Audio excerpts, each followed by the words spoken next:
Welcome to Carrying Wayward, a supernatural podcast for fans who aren't ready to let go and newcomers to the series who are ready to jump in. I'm Drew Schulman. And I'm Marie Vigourou. In this episode, we're diving into Supernatural Season 7, Episode 20, The Girl with the Dungeons and Dragons Tattoo. Let's get this show on the road.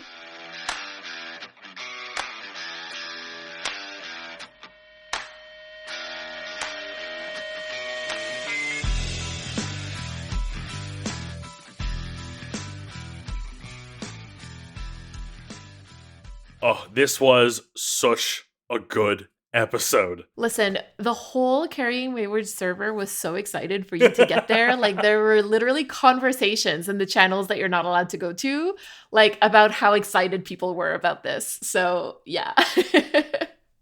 From Charlie as a character to how she becomes involved in the story to, like, the kind of pseudo surprise ending of her having, like, other past mysteries and, like, setting her up to be a character who I know is returning, but in that moment as a potential return character. Yeah, exactly.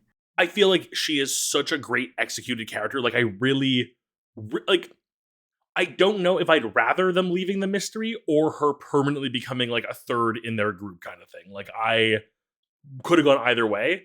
And, like, I just love Felicia Day. I think she is a phenomenal actor. Everything she does, I think, is wonderful. She has such a great energy about her on everything I've seen her in. So, like, super fun there.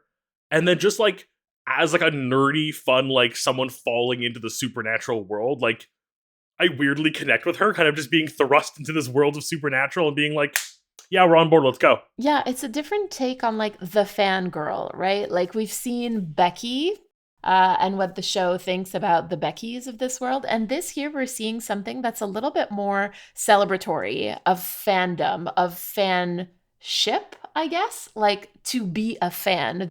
She's portrayed as, like, your typical, like, nerdy fangirl of things, but in, like, an incredibly positive light, not as a fan of Sam and Dean per se. I think it's really well done and great casting, like you said. I am now secretly hoping by the time they meet again, she has read the books. I think that would be so funny.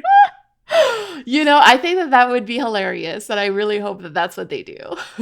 And, like, I think for the listeners, it will show in my note taking for this episode how I basically have just adopted her as, like, the third sister. Like, she's just a third sibling now. I've just, like, decided she's little sis Winchester. I love that. She is the Leia to their Han Solo and Luke Skywalker, really. Luke Skywalker, yeah. It's Chewbacca. He's Chewbacca. It's Sam. I was like, what are you talking about? Yeah, sure. Okay. All right. That's how Dean hears the science talk. So get this. Drinks beer. Oh my God. Would you like to recap this episode for us, Drew? Please count me down. All right, 3, 2, 1. We open with Charlie, this amazing new character portrayed by Felicia Day. We find out she's working for Dick Roman, and she's kind of like this, like, white hat hacker, like, taking advantage of, like, you know, the liberal elite to, like, steal their money for good causes and, like, hack into their mainframes, and, like, white hat hacker, good guy hacker for those who don't know. Clearly, Dick has an eye on her because she's so good at this and challenges her to hack into Frank's drive, who we're still presuming to be dead, but I have no proof of. But yeah, I'm guessing he's dead from the sounds of everything today. I think I have to live with that finally. She manages to get in, and rather than just being a, like, good little puppy and doing what her master says, she's like, no, I'm my own person, I'm rebellious, and she digs through this and learns about Leviathans and monsters and Sam and Dean and the end of the world and everything, and is like, cool, Sam and Dean found her, and she's like, yeah, I'm on your side, fuck this, I don't want the world ending, I like people. She basically joins them, they send her off at an espionage mission to go in and steal more information and find out whatever it is that Dick has been digging up and what his plan is, and they get a final encounter. Bobby gets a few swings in, but luckily is pulled away, and while Charlie has to leave, we find out she might be coming back and has mysteries of her own, and Sam and Dean have dealt a pretty heavy blow to Dick. Time. A pretty heavy blow to Dick. Okay. Yeah, no, I heard it when I said it. I was like, damn it. I was just like, so good. I heard that right, didn't I? Okay, all right. Cool. Not intentional, I promise. So let's move on immediately and talk about the fact that this episode was written by Robbie Thompson, directed by John McCarthy. This is his first one for Supernatural, and he's going to direct like one episode per season until about season 12, if I'm not mistaken. And finally, this episode originally aired on April 12th, 2012. John, first episode.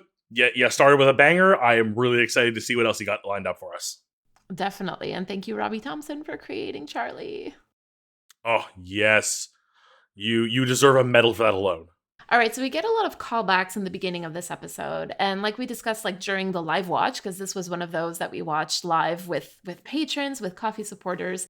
It had been like quite some time since we'd really touched on like the Leviathan storyline. And so a lot of time has passed also in between episodes, like IRL. A lot more than what you and I have had because we're doing one episode a week. So there was like a need to remind viewers, particularly those who were just kind of like casually watching the show, of like what had happened. Even like the road so far being very like Frank heavy, which I was set up for, which was quite fun. I felt like it was a really good like, let's reframe where we are. We're kind of in like Dick's final moments of like Leviathan treachery. What's he planning? We get like an exposition dump from Bobby about like what he saw before he was taken from them. So we've really got like here are the Leviathans, here's what they've done, here's what they're doing. Remember Frank and all of his planning, and that's like our key start point. It was like a really good like, let's pull us into like the final rush of the end of the season. We're reminded that Bobby, like before he died, he actually gave the brothers some coordinates where Dick Roman is building a human slaughterhouse. So, like, Dick's goal is to sedate the humans with, like, the gray goo that we saw in the Turducken Slammer to cure them of disease and then basically raise them for meat.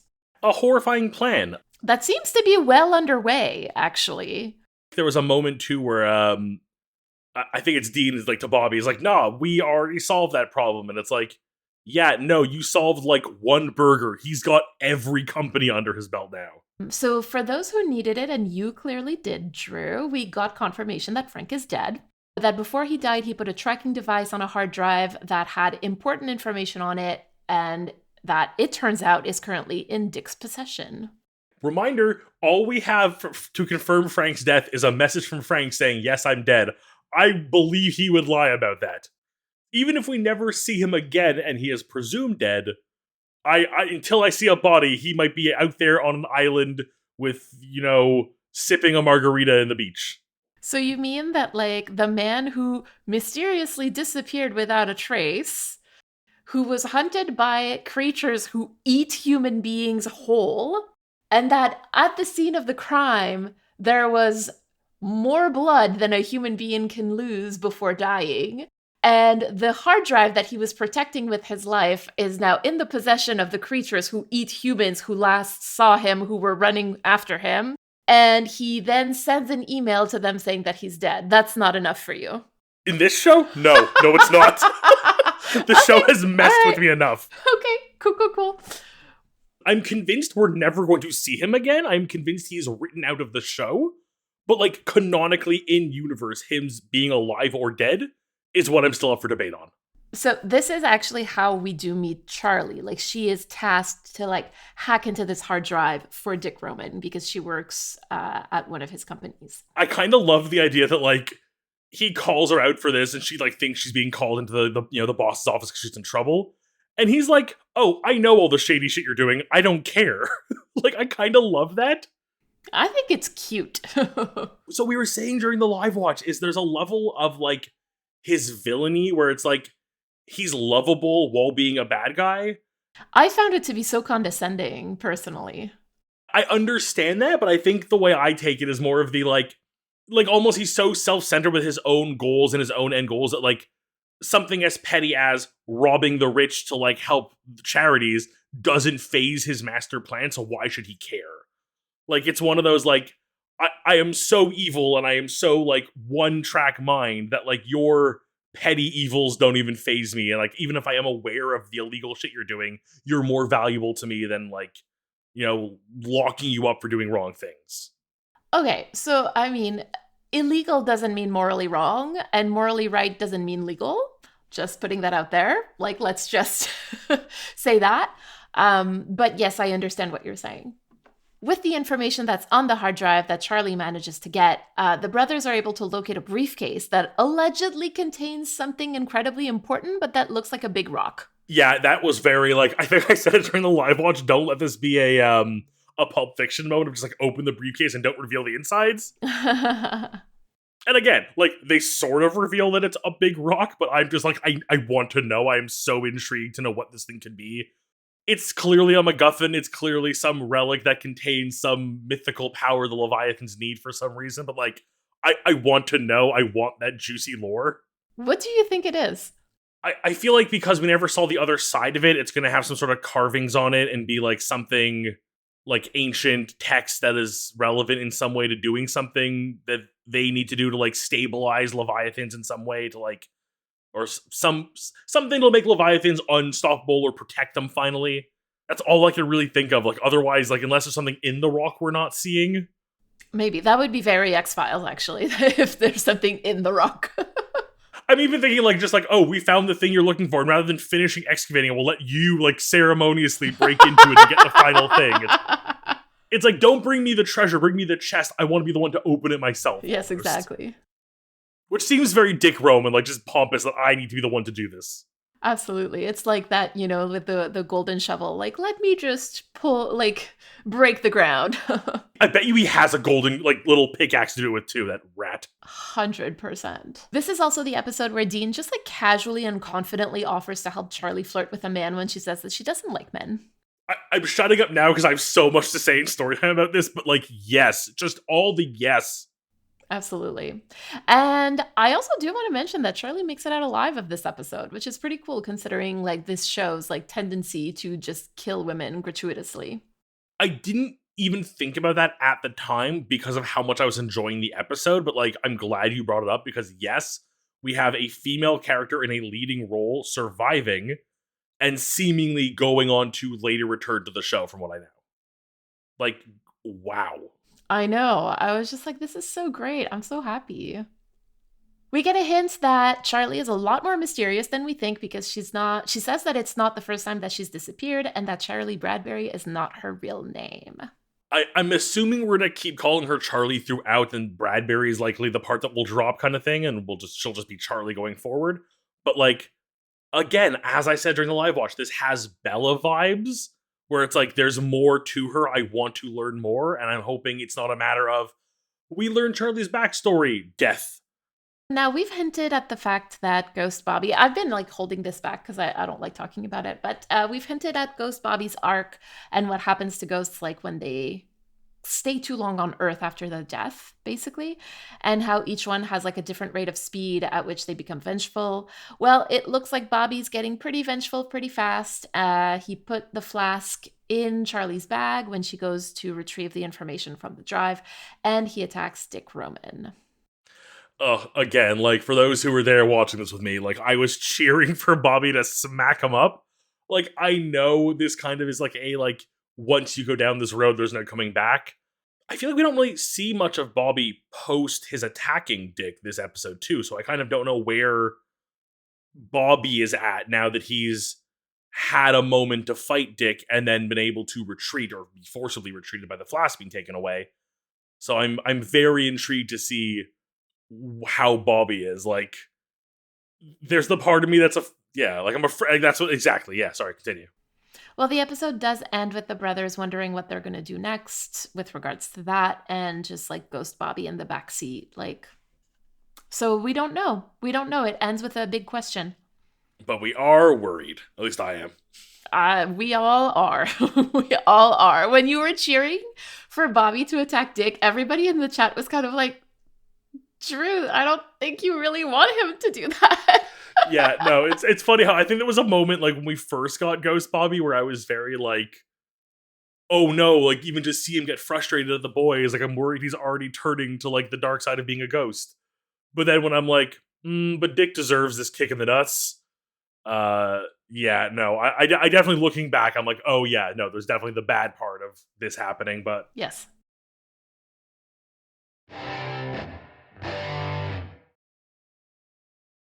This week, our theme is courage. And this theme was actually suggested by patron Meryl, who was at the live watch with us. And when we heard it, we were both like, oh, yeah. And everyone in the chat basically agreed. So I didn't look any further. And I was like, yes, courage it is. So thank you, Meryl, for this lovely suggestion. I think it works really well. So courage comes from Latin and it means heart, very simply. And as we know, hearts mean stuff on Supernatural. I swear, one day I'm going to write a paper about hearts in this show, like one day. But I think that in this case, like, we can think of the heart as the center for emotion and courage as the bravery that it takes to remain true to what is in one's heart, basically. So, of course, like, we get a very clear example of that in Charlie this episode, but I do think that we see it also in the brothers. For sure. This was very much one of those themes where, like, when it was pitched, it was like, oh, yeah, that makes perfect sense for Charlie. And then I'm like, and I'm sure I'll think of things to write for. Nope, never mind. I have my Sam and Dean script ready to go. Like, it clicked immediately because it does work really well. Hearts mean stuff. Absolutely. We should make that into a t-shirt. So, do you want to get us started with Sam? Yeah, Sam has been fairly, like, in a rough place recently. Like, he's in a very fragile mental state. You know, he's lost so much. The idea of trusting someone, even connecting with someone like he does with Charlie, in such a huge and courageous step for him. You know, he doesn't just treat her like some kind of, like, innocent to be saved, but, like, he treats her the way he might treat, like, a new hunter he's taking under his wing. Truly a Robin to his Batman. Aw, that's so sweet. I was actually thinking about that. And like the last new person, because I'm not really counting Bobby and like Dean or even like Cass in this, but like the last new person that we saw Sam connecting with was Marin. And in that situation, like she was more relying on him than he was relying on her, right? Before that, it was Amy, who Dean murdered. And before that, we're talking like Ruby. I mean, I'm sure that I'm forgetting some folks in there, some characters, but like you get what I mean, right? Like for Sam, connecting with new people isn't necessarily something that ends well for him or for them. So I totally agree with you. I think that the last time that Sam relied on somebody new, it was Ruby. So it was like super courageous of him to like offer up his trust to this person that he'd just met, like in for Charlie, right? And it does pay off, luckily, because she manages to do what she needs to do and everyone is able to walk away from the episode, albeit not entirely unharmed. Now that you say it too, Sam has had a pretty, like, shit streak of, like, trusting people. Like, you're giving your list and I'm like, oh yeah. Like, even Amy, who he, like, learned to trust at the end, it was very much, like, iffy the whole way. And then I'm thinking, like, is there anyone else? Oh yeah, there's Meg. Oh right, there's Meg. I think it is very, like, wholesome of how he was able to bond with her. And, like, sure, there might be some level of, like, this is our only chance, but it still seems to come in a way where, like, it truly feels like there is a level of connection there versus just you are a tool to complete this task. It's like, you are joining our inner sanctum. I agree. And I feel like it's slightly understated in this episode, but like Sam and Dean's relationship seems to be getting stronger too and healthier and allowing them to communicate better. Like in this case, sadly, it's on the subject of what to do with Bobby, but they are able to both kind of connect in a moment there and like speak the thing you don't want to say. Like again, like overcoming the fear of like, Bobby kind of went out of like hand here and we now have to deal with the ghost of our father figure who might be at the end of his line already. What do we do? And for two guys who are really bad about communicating, having the strength and courage to say that to each other and like come to terms with like there needs to be some action coming up, and what that is I don't know, and how it happens I don't know, and I don't want to know, but it's coming sadly, and good for them for having the ability to see it. If I can really focus on Sam, like in this part of the interaction, we were just talking last week, or I think maybe 2 weeks ago, about how Sam like just didn't really want to reopen the possibility of Ghost Bobby because he didn't want to like not trust his own senses and his like mind with the Lucifer in his head situation. So for him to like find the courage to openly talk to Dean about what they're going to do with Ghost Bobby now that he's like becoming vengeful, I think is really, really huge. we can tell in the conversation that Sam doesn't know what they're supposed to do. Like he has no certainty about this, which is like in and of itself like distressing enough. But again, like remembering that Sam needed certainty about so many things, about like the real or not real. I can't imagine that you would just walk away from having Lucifer in your head, you know? Like this must be doubly upsetting for Sam to be dealing with this uncertainty at this time. So for him to, again, openly hint at the fact that he doesn't know what to do, I think is really courageous. Like to rely on his brother, to rely on Dean to help him talk it through, I think given the circumstances is like a show of courage, a show of heart. Courage isn't necessarily just the doing the right thing. It's also realizing how hard the right thing can be to do sometimes. And I think just broaching that subject is already a step in courage. And then being able to be open about that fear with someone you trust is also courageous. I think this is a huge step for Sam, both in his emotional journey, which has been something so interesting to watch over these last 2 seasons for the most part. From going from soulless, having his soul back, and then dealing with Lucifer and just everything in between. He has had so much dumped on him that to see that he can continue to have emotional growth and heal in his own way is amazing and courageous. I feel like between Sam and Dean, if we can move to Dean now, Sam is the one who is more connected with Charlie. However, even he seems to be connecting with her in taking her seriously. It's very... There's a weirdness to Dean just sort of accepting somebody so much, because again, like we talked with Sam, there's a level of distrust and always kind of questioning things and a fear of roping people into this world. But he kind of again just accepts Charlie and takes her so seriously and treats her like an equal. Dean can clearly put up his walls, but he shows a level of courage here in opening his inner circle up enough to let Charlie join them, because he sees both her courage and her strength to go forth with this, and her willingness to join and help them despite having no real yes, humanity's at risk, but she has no personal specific to her horse in this race.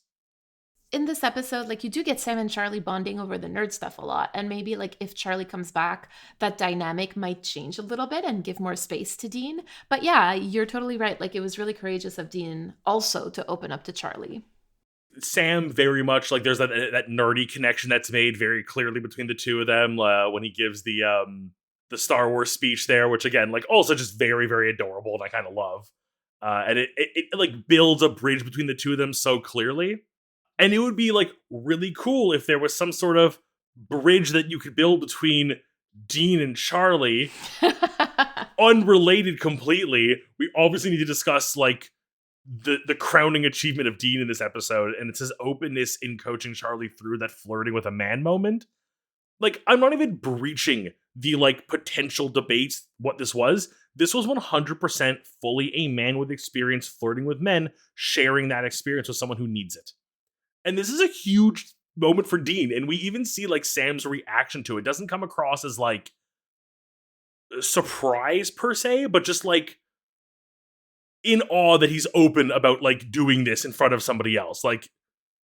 I just think it was such a magical moment that Sam recognizing what Dean was doing and seeing his brother open up this way, and then Dean being courageous enough to not just do it, but share that with a stranger for the greater good.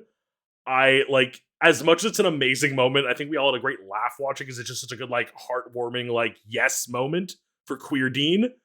But it is an incredible moment for Dean as a courageous human.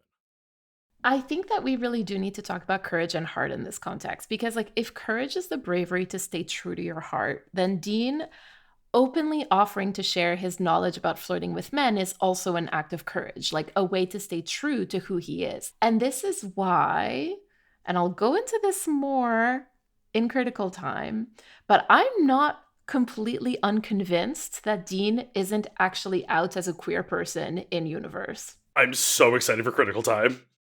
What about Charlie? Let's discuss our secret little sister Winchester. Courage is incredibly central to her arc in this one episode we get of her so far. First, she's faced with the challenge from Dick and allows herself to, at first, snoop, but ultimately see what evil lurks beneath the surface. and immediately decides to fight for the side of good. Like, this is chaotic good if ever there was in a character chart. Yes, absolutely. So true. I feel like in any other show, when you have this character in this scenario, the next trope is like a big speech or a call to action where like she's convinced that she has to take up arms against evil. But no, she is just 100% brave and true of heart and sees what needs to be done and takes up arms where it needs to be. Like, just bless. Something that I find really interesting in this particular episode is that Charlie is very inspired by like pop culture heroines, right? Like she wears a Leia t-shirt, she has a Hermione figurine that she talks to on her desk, she has like an Arwen screensaver, and I would also argue that when she says like I volunteer, it's a reference to Katniss in the Hunger Games, because the movie came out after this episode, but the book, like the first book, had been out since 2008. So like I think that this really speaks to like how, where, and like in who we find our own courage, like who inspires us to stay true to our values, and how heroes and heroines can often do that for us, like, which is in part why representation is so important in media. Yes, 100%. I so on board with this. I think during the live watch too, we had mentioned the like I volunteer line likely not being Hunger Games, and I didn't even think like, oh yeah, it's a book first. Like the books could be out. Her little bits of connection with all these like female like courageous heroic characters to me is like it's very good visual storytelling in the like what kind of person she wants to be and who she truly is. And I love that. Courage on a very like fundamental, raw and like blunt level is the fact that like with no training, with no like crazy like spy movie montage learning and getting ready, it is literally just your backpack, by accident a flask with a ghost in it, and just you're gonna go in there, you're gonna for the first time ever go in there and like play this character who you aren't really, and like lie your way through to like sneak into the office of your boss who you now know is not just some rich powerful douchebag but also a super evil secret monster. And like again, I think the fact that like she is nervous about it, like there's parts of her where she like there's the pump up speech, there's like the you see the way she clenches her fist, she's not ready for this, but she does it anyways because she knows she can and she believes in herself and they believe in her. Yeah, so like the show had to first depict like what's in her heart, so to speak, right? So we find out that like she quote unquote steals from the rich to give to the poor, very Robin Hood of her. And then the show has to basically place her in a situation where she has a big decision to make and she decides to stay true to those values that she has and that we've established, right? She also chooses to stay true to who she is when she tells Dean that she doesn't know how to flirt with men, because she could have easily just like BS her way through, but she doesn't. She's like, well, no, this isn't who I am. And I would also posit that by telling Dean that she dates girls, she's inspiring Dean, like she's helping him to find the courage to openly say that he can help her flirt with a man. Like she becomes his inspiration to find this courage. She becomes like his representation, his queer rep, right?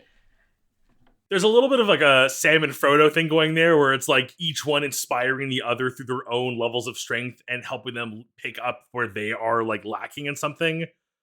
So I kind of just love the idea of like her courage to stand true and like be openly queer allows Dean to show that same courage in that moment. Oh, I love that. And I think it's important too. Like, I think so often we think of courage is like, especially in like stories and on screen, it's like just no fear. I can do this. I believe in myself. Like, it's like, it's what you kind of like, it's overly depicted. But I think there is a level of like courage is actually the ability to like move forward and press on despite the things that like warn you not to. You know, courage isn't just the I have no fear. It's the I know there's fear to be had, but I'm choosing to face that fear because I know the outcome is worth it. And I think Charlie depicts that so well in a true level of courage. You know, to be honest with you, when I think about courage, I always think about the way that Dr. Taylor Allison Swift like talks about her album Fearless. She says, To me, fearless is not the absence of fear. It's not being completely unafraid. To me, fearless is having fears. Fearless is having doubts, lots of them. To me, fearless is living in spite of those things that scare you to death. And then she says a bunch of other things, like the quote is pretty long. But then at the end, she adds, I think love is fearless. Taylor Swift, you are magic, and this is the perfect way to wrap up Charlie because this is amazing.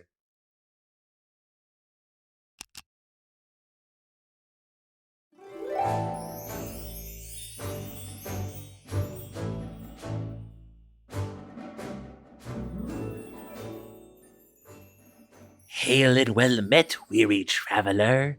What brings thee into my humble shop? Aye, you wish to know the whereabouts of the young princess. These secrets I know, but dare not speaketh, for I'm sworn by honor and duty to the great King Oberon to let none know the Fae's secrets. If thee truly wish to know these preciously guarded truths, thou must first aid me with a small quest. For my works I require the eyes of a toad, found only in the darkest caves of the swamp, the tail of a rat who has known only affection and love, and lastly, the heart of an orc, bested in ritual combat. If thee can procure these 3 items... Wait, what are you doing? Holy crap, is that a gun? That's not period accurate. Okay, fine. Dude, yeah, I know her. She works at the tech startup down the street. Yeah, the rental office space. Yeah, I don't know what floor. Yeah, but it's there, I promise. Jeez. Yeah, get out of here, you jerk. Can't a guy just have a normal day giving out quests at the Ren Fair? God.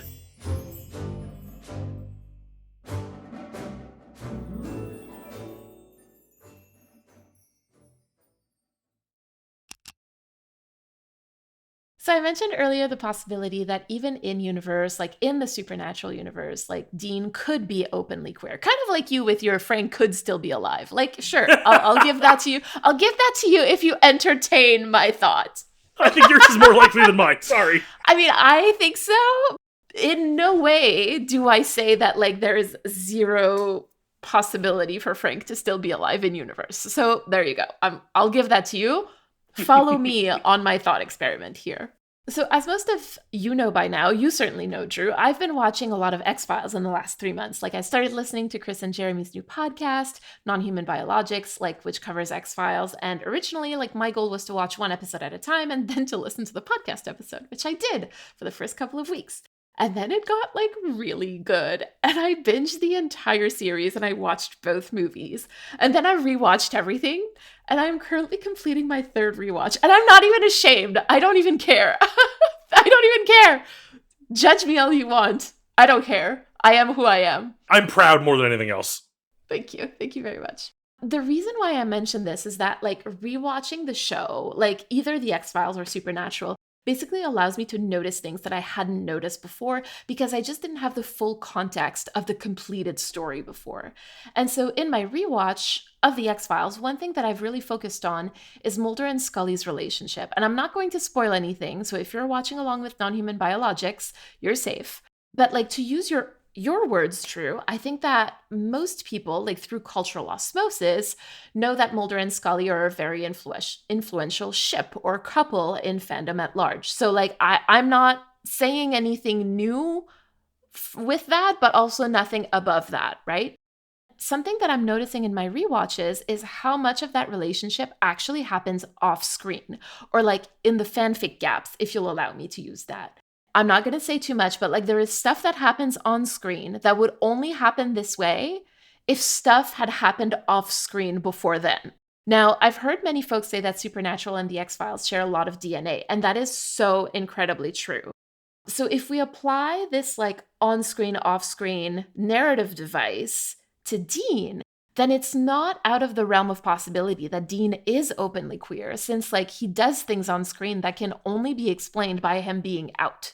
And I'm thinking about like the end of the world speech, for example. I'm also thinking about him like name dropping a gay bar, which hasn't happened yet, and like about offering to help a lesbian flirt with a man. I think it's so important to like see that when you like watch a show like this, like even watching the X-Files now, like I agree with you. There's a lot of things where it's like you don't always realize how much time is not being shown to you on screen. Like it feels like even in Supernatural, it can feel like, oh, this is just like the next day for them. But realistically, they've probably been on the road for a week or even a month between two of these cases. Like we don't know. There's sometimes hints dropped here and there, or even like blatant dates, but we don't have all that info. Same thing for Mulder and Scully. I'm convinced these aren't day-to-day cases that would drive you nuts after a while. Yes, absolutely. They would drive each other nuts, frankly. Like, I think it's a very logical like conclusion to draw from this, and especially I'm curious to know when he drops the gay bar name, but like more so to see how it is handled in the moment when he does. I'll be intrigued. I think to me, what says that he is out in the world is that the people around him never act surprised. It is never a surprise. Like the way that Sam reacts to Dean, like flagging, is just like, oh yeah, like it's so casual. And I love that. I love that. I love that.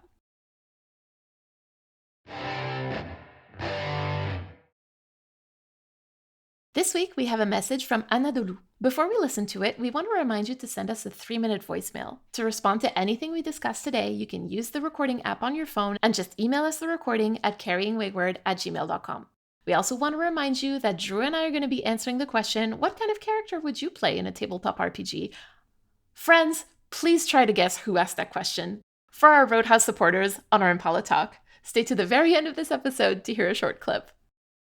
Andalou writes, hello, Drew and Mary. I wanted to start this with just thank you. Your show is the reason I've been able to rewatch Supernatural after the finale. You gave me back something I'd enjoyed for years and years, so thank you for that. Your show is absolutely amazing, and I truly enjoy the way you take apart and dissect the show with so much love and understanding. Now, I want to touch on something that is rarely mentioned when talking about misrepresentation of minorities in Supernatural, mainly because there's so little of us in the show, and that is the representation of Muslims in Supernatural. Obviously, misrepresentation of Muslims on TV is nothing new, and shows like Arrow, also on the CW, have done much worse. I blame the flawed source material, but I digress. I specifically want to talk about the Jinn. I'm prefacing this by saying I'm going by what I know and what I've learned over the years, being a practicing Muslim and very into mythology in general, and I'm just sure there's others with different insights. I just wanted to share mine. The whole wish-fulfilling entity in a bottle is a way older myth and not rooted in Islam itself. In Islam, jinn are beings like you and me. They eat, they sleep, they pray. They're good ones, they're bad ones. They live on the earth among us, but we cannot see them, even though they can see us. The only fundamental difference is jinn are being created out of fire, whilst humans were created out of earth. Clearly, the jinn in Supernatural are more rooted in the pre-Islamic mythological figures, but I still want to share this since they do mention the Quran in What Is and Never Should Be. The only Muslim character we ever get in the show is an unnamed man praying who immediately gets corrupted by the big bad of the season, which doesn't sit right with me. I know it's a whole sequence of people being corrupted, but I just want to say, again, that this is the only Muslim to ever appear in the show. If the man and supporting cast was more diverse, I doubt this would even be a blip on anyone's radar. But as it stands, it leaves me with a bad taste in my mouth. With how little Muslims appear on Supernatural, this can be hand-waved away, but it did bother me, and I wanted to share those thoughts with both of you. I just wanted to share this tidbit of information with y'all, and thank you for the truly amazing podcast you've put out there.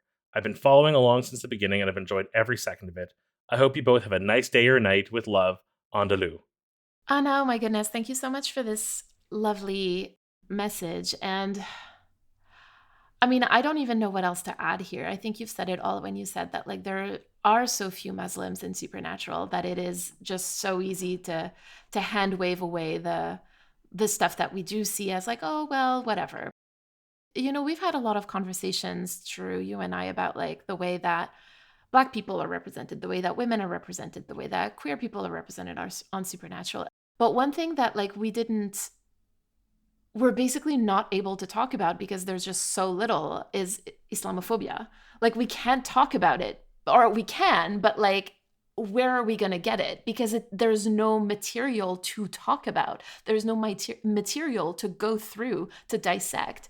And so, Anna, thank you so much for like bringing this up to our attention, Because I do want to mention that, like, there are a lot of forms and a lot of shapes that discrimination can take, and erasure is one of those, right? Like, we've talked about it when it comes to like Black characters. We said, and that holds here, that like when you only have like a few, then like the representation of these few characters is going to matter a whole lot more than like if they're just a part of your storytelling. So in this case, I think that you're absolutely right to bring that up, to say, first of all, that like, you know, they kind of mix up pre-Islamic mythological figures with like Islamic stuff. So thank you for bringing that up, for letting us know about it. Thank you. I loved this. This was so nice to hear. One, because I love the mythology side of the Jinn. I love hearing about this and learning more. There's so little to discuss on that subject of Islamophobia because they don't even give us a platform on which to like have an idea to discuss. Literally, they just don't exist in this universe for all intent and purpose. Like I'll be completely honest. You mentioned in that message that there is a case of a Muslim man praying being possessed by a big bad. I don't know if that's happened in this series already, and I just don't remember it happening, or if it hasn't happened yet. It hasn't happened yet. Even if it had, it's like people of color in most other parts of the show are so absent. Like, yes, there's a few here and there, but like at least we can call one or two examples, and anyone of the Islamic faith is just not present. Like, I can't even think of like seeing a mosque in a town they've driven through. Like, just it's not a thing. I think that's really unfair that so many people are just discounted in this way by shows and media. Like Supernatural, of course, being the example we're using here. But it also translates to, like, I really like Miss Marvel on Disney Plus. I thought it was good, and it put Muslim characters in a positive and a very forward-facing, positive, good role. But just through my own lack of education, I don't know if it was done just. It was nice. It was good. They made it seem wholesome. But like, I would love to ask someone who is actually Muslim who's watched that show to give me like, was it accurate or was it like Disneyified and like painted poorly? And I think that's a problem with media, is that there are so many cultures that are just not explored, or when they are explored, we have no way to know if it's valid or not. Like, I hope it is, but I don't know. So, like, yeah, it sucks that Supernatural basically erases like an entire people because they just don't want to include them. And the thing is, like, we're talking about Supernatural here, but if we take a step back and look at other pieces of storytelling, and I'm focusing really on like Western quote unquote storytelling and TV shows, but you know, I think Anna in her message mentions that, like, you know, other shows have done worse, and yes, absolutely, like there are definitely shows that don't erase Muslim folks, but they just show them in a really terrible light, and that's, you know, another form of discrimination and Islamophobia. And unfortunately, this is what, again, I'm using big air quotes for simplification, but like the West is exposed to in terms of dehumanizing Muslim characters in storytelling. I love using media as a way to learn about other cultures, and if we're not going to let other cultures be in our shows, it makes it a lot harder.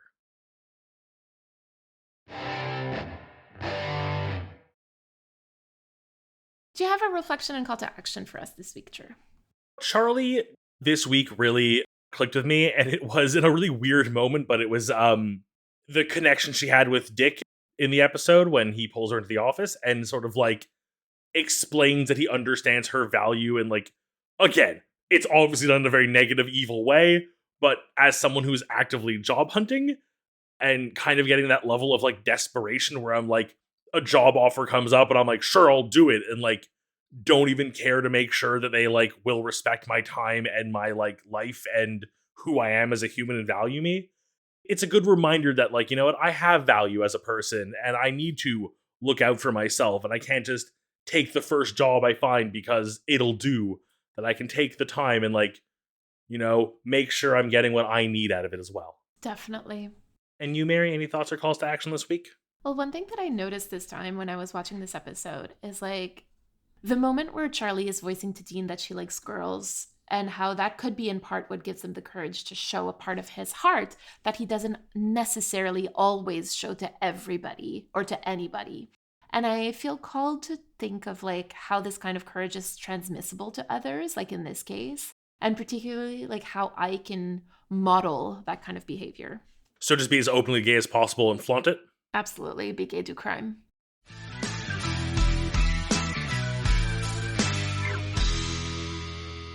You've been listening to Carrying Wayward, a supernatural podcast produced by Rochelle Castellano, hosted by Drew Schulman and myself, Marie Vigourou. Thank you to everyone supporting us on Ko-fi or Patreon, and an extra thank you to our bunker supporters, Elle, Jeremiah Thomas, and Simone. This week, we'd like to thank Anna for the message. You can go to carryingwayward.com for the links to our merch store and all of our socials. If you'd like to support us, you can become a patron or a Ko-fi subscriber. You can also leave us a rating on Spotify and a review on Apple Podcasts. Carry on, our wayward friends.